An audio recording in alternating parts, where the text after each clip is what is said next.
شریعت وہی مذہب ان کے بچے کا قرار دیتی ہے، بس غیر احمدی کا بچہ بھی غیر احمدی ہوا، اس لیے اس کا جنازہ بھی نہیں پڑھنا چاہیے۔ ٹھیک ہو گیا۔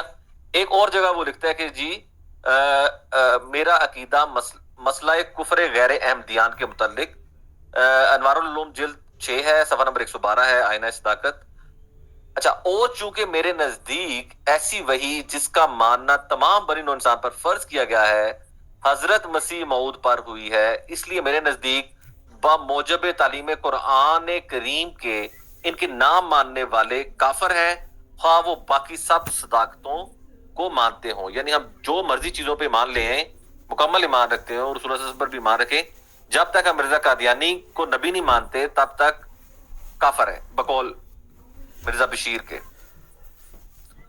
اچھا، کلمت الفصل جلد 14 صفحہ نمبر 110 ہے، ہر ایک ایسا شخص جو موسیٰ کو تو نہ مانتا ہو، عیسیٰ کو نہیں مانتا، مگر محمد صلی اللہ علیہ وسلم کو نہیں مانتا، اور محمد صلی اللہ علیہ وسلم کو مانتا ہے بس مسیح موعود کو نہیں مانتا، وہ نہ صرف کافر بلکہ پکا کافر اور دائرہ اسلام سے خارج ہے۔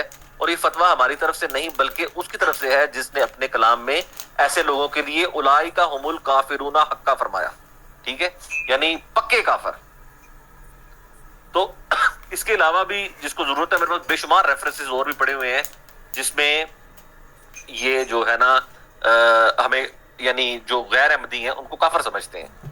اب میرا باقی لوگوں سے بھی، باقی پینل کے لوگوں سے بھی درخواست ہے کہ اس بات پہ اتنا شور کیوں مچاتے ہیں کہ جب ان کو کافر قرار دیا گیا ہے، جبکہ یہ اپنی ساری کتب میں اور ان کے جو خلیفہ اور بعد میں آنے والے ایون کے اسمبلی والی بحث میں بھی وہ باقی غیر احمدیوں کو یا جو قادیانی نہیں ہے ان کو کافر، جہنمی، مشرک، عیسائی، یہودی سارا کچھ سمجھتے ہیں۔ تو میں باقی پینلسٹ سے بھی چاہوں گا کہ وہ پلیز اس پہ کامنٹ کریں۔ جی السلام علیکم۔ اچھا رانا صاحب، زبردست، آپ نے بڑا اچھا کیا، لیکن میرے خیال میں یہ تو سوالات ان کے لیے تھے، میں ایکچولی کسی اور اینگل سے سوچتا ہوں۔ رانا صاحب، you need to pay attention because you are very smart man. دیکھیں، بات یہ ہے کہ وہ کہنے لگے تھے کہ مجھے بہت اچھا لگا کیونکہ میں نے تو اپنی اپلیکیشن دی تھی کہ میں قادیانی ہونا چاہتا ہوں، لیکن میرے 3-4 سوالوں کے جواب دے دیں۔ چلیں مان لیتے ہیں فار ٹائم بینگ کہ بھئی فار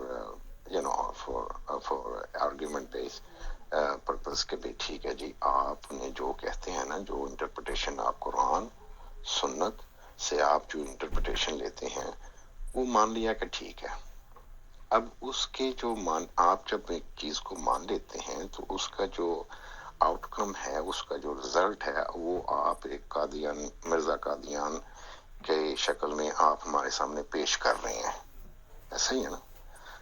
اب ہمیں بتائیں کہ جو مرزا قادیان کی جو ہسٹری ہے، یہ باتھ روم والی بات چھوڑ دیں، یہ اب شبہ نہیں دیتے ہمیں، لیکن جو باقی چیزیں ہیں، جو ان کی کتب جو ابھی آپ نے بیان فرمائی ہیں، ان کے بارے میں بتائیں کہ یہ کس قسم کی کوئی ایتھیکل، کوئی اس میں کوئی اچھی چیز نظر آتی ہے، نمبر 1۔ نمبر 2، یہ اکیلے حضرت تو ہیں نہیں جنہوں نے اپنی نبوت کا اعلان کیا ہو یا مہدی ہونے کا، اس میں مہدی سوڈانی ہے۔ اب میں ایک چھوٹی سی بات اگر آپ کو میں بتانا چاہتا ہوں، لسٹ میں آپ کو خیر اتنی پیچھے نہیں جانا چاہتا، صرف اور صرف 19th سینچری میں بوزیان، علی محمد شیرازی، محمد احمد السوڈانی، آپ سب جانتے ہوں گے، مرزا غلام احمد قادیان، علی جا محمد، والس فرد محمد، اور پھر 20th سینچری میں آپ جانتے ہی ہیں قحطانی and Gauhar shahi and list goes on and on and on. میرا سوال آپ تمام جو مسلمان ہیں ان سے یہ ہے کہ بجائے اس کے کہ آپ صرف اس کے اوپر بات کریں، یہ تو ایک بہت ہی از ون آف مینی، میرا ان سے سوال یہ ہوتا ہے کہ آپ مجھے بتائیں کہ اگر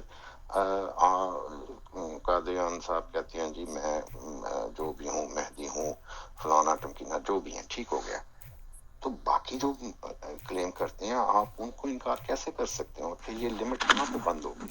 طارق سر، ایک منٹ میں آپ کو بتاؤں کہ یہ جو فتنہ گوہر شاہی کا آپ ذکر کر رہے ہیں نا، اس وقت ابھی آج سے کچھ ٹائم پہلے میں نے اس پر آرٹیکل بھی لکھا تھا، یوٹیوب اس کے اردو پوائنٹ کی ویب سائٹ پر موجود ہے، تب بھی میرے علم میں یہ چیز ہے. میں بتانے جا رہی ہوں ایک منٹ، میری بات سنیں. یہ ساری چیزیں ہم آہستہ آہستہ ڈسکس کریں گے، ان سارے موضوعات کو ہم آہستہ آہستہ لائیں گے زیر باز، لیکن فی الحال ہم، میرا خیال ہے باقیوں کا پوائنٹ لے لیں، بات کر لیں اس پہ، پھر باقاعدہ بعد میں بات کرتے ہیں. دیکھیں طارق بھائی، میں نے جو یہاں پہ دیکھے ہیں نا زیادہ تر لوگ پاکستان کے اندر، وہ میں بہت کم ایسے لوگوں کو جانتا ہوں جن لوگوں کا آپ نے نام لیے ہیں ان کے پیروکار ہوں، لیکن قادیانیت ایک بڑے فتنے کے طور پہ موجود ہے.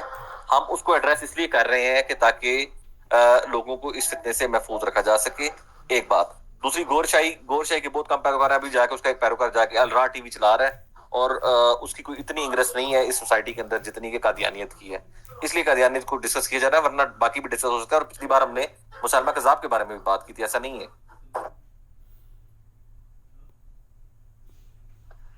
نیکسٹ میں گزارش کروں گی کہ یہ مفتی امام محمد صاحب کے نام سے ہیں، جو آپ پلیز بات کیجیے. جی میں چاہ رہا تھا کہ اس چیز پہ کامنٹ بھی اگر مفتی صاحب یا مولم بھائی کر دیتے یا شمشیر بھائی.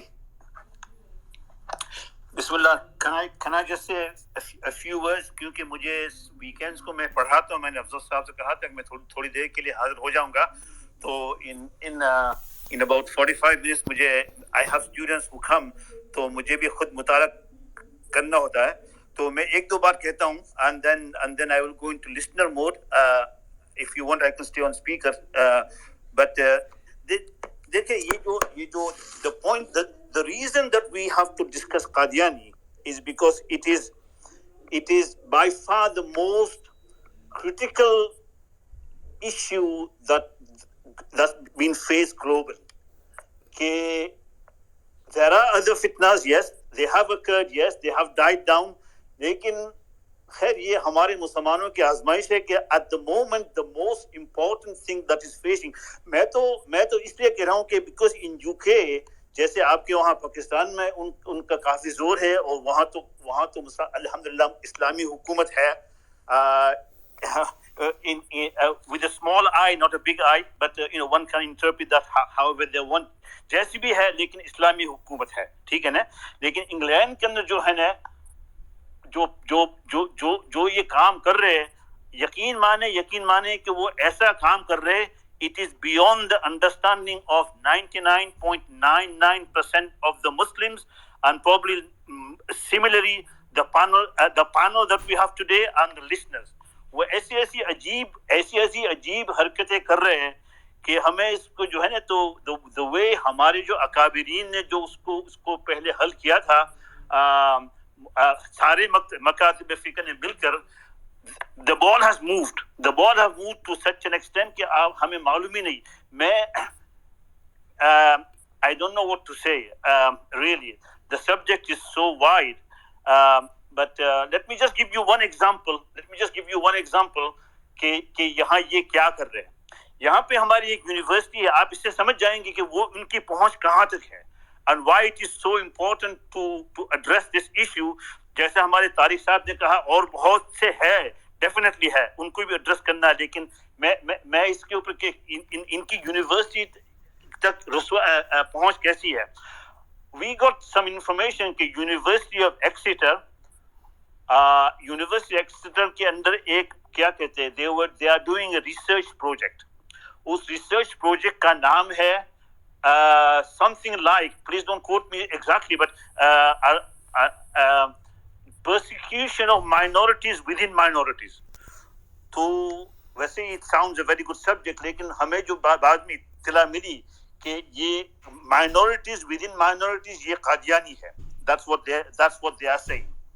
So انہوں نے یہ ریسرچ پروجیکٹ شروع کیا، and somehow or other we got hold of the questionnaire.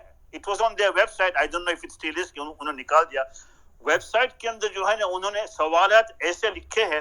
First of all, they were asking only Qadianis to respond. اچھا، یہاں میں ضمن ایک بات بتاتا ہوں کہ قادیانیوں کو قادیانی کہنا is it derogatory or not، اس پہ بھی مستقل نفیسہ صاحبہ اور افضل صاحبہ آپ ایک اسپیس رکھ سکتے ہیں. اس میں بالکل there is no harm, کیونکہ وہ خود اپنے آپ کو قادیانی کہتے ہیں. ان کی کتابوں کے حوالے ہم دے سکتے ہیں, خاص طور پہ ماشاءاللہ رانا صاحب کو I take my hat off to you, Rana صاحب, you have got very good knowledge. اللہ پاک آپ کے نالج کے اندر اضافہ کرے اور آپ کو اللہ پاک جو ہے تو اپنے حفظ و امان میں رکھے. ٹھیک ہے. So when we found out کہ they were doing this project, so myself and one chap who's not alim and one other alim from another maktab fiqh, کیونکہ ہمیں تو سب کو لے کر چلنا ہے نا, مکتب فقہ کیا یہاں تو مسئلہ ہی نہیں ہے. تو we went down Exeter, if you know University of Exeter, for those of you who live in UK, it's right at the tip of UK, اور ہم رہتے ہیں بالکل نارتھ میں. تقریباً 6 گھنٹے 7 گھنٹے لگ جاتے ہیں, تو ہم وہاں پہنچ گئے. وہاں کے جو مسجد ہے, جتنی 2-3 مسجد ہے, ان سے پہلے جانے سے پہلے ہم نے رابطہ قائم کیا کہ آپ کو معلوم ہے کہ یونیورسٹی آف ایکسیٹر میں یہ ہو رہا ہے. بیچارے اللہ والے دیندار مخلص لوگ had no idea what was happening. خیر چلے وہ تو ہوا. We found out کہ وہاں پہ جو ہے تو جو اور میں آپ کو نام بھی بتا رہا ہوں, شارلٹ لٹل ووڈ, آپ اس کو گوگل کریں, یہ خبیث ہے, خبیث. یہ جو ہندوتوا کا جو مسئلہ چل رہا ہے اس کے اندر بھی وہ جو ہے نا تو اس کی ٹانگ ہلا رہی ہے. شارلٹ لٹل ووڈ کر کے, شی از ڈوئنگ دا پروجیکٹ. خیر تو ہم جب وہاں پہنچے تو وہاں کے علماء سے ملاقات ہوئی. خیر ملاقات ہوئی, کیا بیچاروں کو کچھ معلوم ہی نہیں کہ کیا ہے قادیانیت, کیا ہے کیا نہیں ہے, اور ان کے ڈور اسٹیپ کے اوپر یہ ریسرچ پروجیکٹ ہو رہا ہے. سو دے آر ڈوئنگ ریسرچ, کیونکہ دیکھیں آپ لوگ ماشاءاللہ سارے پڑھے لکھے ہیں, خاص طور پہ those people who on the panel. ایک چیز جب یونیورسٹی کے اندر ریسرچ ہو جاتے ہیں, دیٹ بیکمز اے معیار. تو ہم نے بہت زیادہ کوشش کی کہ یہ مائنورٹیز ود ان مائنورٹیز کی جو ریسرچ پروجیکٹ ہے اس کو کسی نہ کسی طرح بریک لگائی جائے, but we were not successful. تو وہاں کے جو کیونکہ we had found out a little bit late and it is already pass through various stages of the university. وہاں کا جو سپروائزر ہے وہ ایک ہمارے ہی is a friend of mine now, پہلے تو نہیں تھا, ہی از اے شیعہ. تو مجھے جب اس کا معلوم ہے تو میں نے شیعہ کے خلاف جو قادیانی نے لکھا ہے وہ ساری چیزیں میں نے جمع کر کے اس کے سامنے رکھ دی, اور وہ بھی بیچارہ حیران ہو گیا کہ بھائی اس کا اصل جو سپروائزر ہے وہ ایک انگریز تھا, ہی لیفٹ. تو اس کے بعد میں نے سپروائزنگ شروع کیا. تو we are now conducting, or we are in the process of conducting, it will take time, we are now in the process of conducting our own research. ہم نے کہا دیکھو minorities within minorities کا persecution تو دوسری بات ہے. دیکھو ایک پروجیکٹ ایک ڈاکیومنٹ نکلا تھا, suffocation of the innocent. پتہ نہیں ہمارے کتنے مسلمانوں نے اس کو دیکھا ہوگا. This was all party political group that was formed through one of the Gora MPs. It was a woman. اس میں suffocation of the innocent آپ اگر گوگل پہ ڈالیں گے, اس کے اندر جو ہے تو سارا مواد تقریباً اگینسٹ پاکستان کے علماء کے خلاف, پاکستان کے اندر جو ہوا ہے اس کے خلاف, اور انگلینڈ کے اندر بھی جو ہوا ہے اس کے خلاف. That document was produced by all party parliamentary group. اس کا مطلب آپ لوگ سمجھ گئے کیا, یعنی ایک پارلیمنٹ کا انڈورس رپورٹ ہے وہ. تو ایسے ہائی لیول اکیڈمک پروجیکٹ یہ کرتے they are building a platform. یہ پلیٹ فارم جب بلڈ ہو جائے گا then it will become very very difficult for us to do, impossible تو نہیں but difficult for us to do anything. کیونکہ ایک چیز جب ریسرچ میں آ جاتی ہے تو they have, it is evidence based research. اس کے بعد جو it becomes very very difficult. تو ہم یہ جو قادیانی فتنہ جو ہے 21st century میں اس کو لائٹ نہ لے, یہ ویری ویری ویری امپورٹنٹ. ان کا جو پہلے کا جو طرز تھا کہ بھائی وہ ان کے ساتھ ہم بات کرتے تھے تو مرزا کی شخصیت کی بات کرتے تھے, that is long gone, forget that. They will not engage with you on that. They engage at a totally different angle. وہ ان کا جو ہے تو ایک ویڈیو میں نے آج سے کچھ 2 سال پہلے دیکھا تھا کہ وہ میڈیا میں اتنے ماہر ہو گئے ہیں کہ انہوں نے وہ وہاں پہ کوئی ہمارے پاکستان کے مولوی صاحب تھے, وہ کچھ بیان دے رہے تھے کہ بھائی ہم ان کا خون پی جائیں گے, اور بڑا سخت لہجے سے وہ بات کر رہے تھے. ہو سکتا ہے وہ کر رہے ہوں گے روس کے بارے میں یا امریکہ کے بارے میں, لیکن انہوں نے کلپ کو نکال کر اس کے فوراً بعد جو ہے قادیانی ہاسپٹل کے اندر جو ہے تو بلڈ ٹرانسفیوژن کے لیے بلڈ دے رہا ہے. They pull these kind of stunts and they put these kind of videos out. اور ہم جو ہے آج کل جو ہے تو ایک دوسرے کی کاٹنے کے اندر لگے ہوئے. we don't know کہ کیا ہو رہا ہے. I want to stop there and I will stop کیونکہ ماشاءاللہ رانا صاحب I take my hat off to you ماشاءاللہ ان کے پاس اور دیگر علماء بھی ہے. I just wanted to stick to the high level کہ قادیانی فتنہ ہے. It's a very very critical فتنہ for us. ہاں پھر بھی ہمیں ڈرنے کی بات نہیں ہے کیونکہ ولا تہنوا ولا تحزنوا وانتم الاعلون ان کنتم مؤمنین. اور یہ جو رانا صاحب نے حدیث بیان کی تھی 30 کذابون دجالون كلهم يزعمون انه نبی لا نبی بعدی ولا امت بعدکم. تو یہ حدیث ماشاءاللہ بہت اپٹ ہے. it's very now let me give it back to sister Nafisa and افضل صاحب اور میں جو ہے تو I will be quiet for now. تو مفتی صاحب ایک تو ریکویسٹ ہے سب سے کہ نیچے آپ کی اسکرین کے رائٹ ہینڈ کارنر میں جو میسج کا سائن ہے اسے آپ کلک کریں گے جہاں پہ نمبر 12 بھی لکھا ہوا ہے تو وہاں سے لنک کے اسپیس کا آپ کو ویزیبل ہوگا, اسے آپ ری ٹویٹ کر دیں. یہ آپ سے بڑی اسپیشل اور ہمبل ریکویسٹ تھا کہ اور لوگوں تک ہمارا لنک پہنچے. We really want to reach as many. بہت شکریہ. نیکسٹ میں معلم لغت العربیہ کے نام سے مفتی حارث صاحب موجود تھے. میں آپ کی خدمت میں پہلے یہ گزارش کرنا چاہوں گی کہ آپ اختصار کے ساتھ اس کنفیوژن پر بات ضرور کیجیے گا کہ کبھی امام مہدی بننے کی ضرورت پیش آتی ہے, کبھی ذل نبی, کبھی بروز نبی, کبھی مسیح موعود, کبھی مطلب ابھی تک کنفرم ہی نہیں ان کو خود کہ دراصل ہیں کیا. تو آپ اس کنفیوژن پر بات کرتے ہوئے next Nafis Sahib, if I can take 2 minutes just to give you a very 2 minutes overview of that, if you're okay with that. جی نفیس صاحب مائک میوٹ کر لیں. دیکھیں قادیانی علیہ لعنت اللہ نے بعض علماء زیادہ لکھتے ہیں. قادیانی علیہ لعنت اللہ نے تقریباً 12 جو ہے تو کیا کہتے ہیں اپنے آپ کو 12 چیزیں ڈکلیئر کی ہے. اس میں اور علماء اگر اس میں تفصیل کریں گے تو زیادہ ملے گی, کم ملے گی, لیکن مختصراً میں آپ کو یہ بیان کرنے والا تھا. then I will go quiet کیونکہ جب ہمارے پاس مائک آتے ہیں تو جو ہے تو مولوی مائک چھوڑتے ہی نہیں ہے. so 12 things very very quickly. number 1, اس نے جو ہے پہلا جو وہ کہا تھا, دعویٰ کیا تھا کہ میں مجدد ہوں.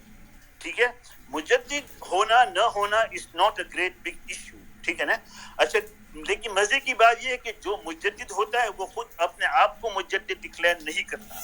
جنرلی واٹ ہیپنس کہ جو مجدد ہوتا ہے ونس ہی پاس اوے لوگ پھر جو ایک اجتماعی رائے بنتی ہے مجدد الفسانی ان کی موجودگی میں پیپل ڈونٹ کال ہم مجدد. جب وہ وفات پا گئے تو ان کو مجدد کا لقب ملا, لیکن اس نے اپنے آپ کو جو ہے نا مجدد ہی کہنا شروع کر دیا. خیر اس وقت جو ہے کیونکہ اپنے آپ کو مجدد خود ڈکلیئر کرنا کوئی ناجائز چیز نہیں ہے, یہ ادب کے خلاف ہے. لیکن اور کیونکہ وہ پہلے جو ہے نا تو he did a lot of work against the Christians. اور ہمیں یہ دیکھنا ہے کہ اس کا جو کانٹیکسٹ ہے, اس کا جو کانٹیکسٹ تھا وہ یہ تھا کہ بھئی مسلمان they were in a very bad situation. They were looking for some leadership, some guidance, somebody who will come forward.